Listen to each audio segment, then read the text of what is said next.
dat cineva vreodată să încerci o rețetă perfectă, cred că nici eu, nici tu n-am mai fi eșuat. Nu ai avut indicii, mintea n-a funcționat cum o știi, pentru că inima, ți-ai ascultat inima. Sunt zile când te-am întinde capcane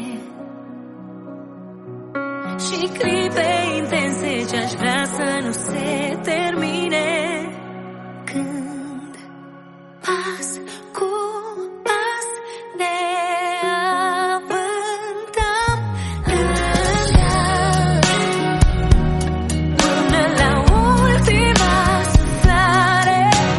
Pas cu pas mă plimb prin lumea ta,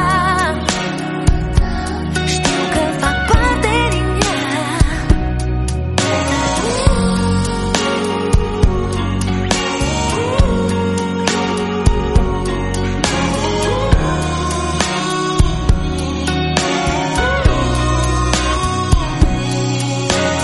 Te-ai întrebat vreodată curajul de unde vine, atunci când nu poți vorbele să le legi?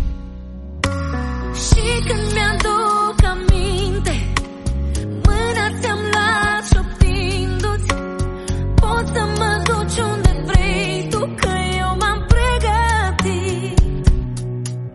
Sunt zile când te-am întinde capcane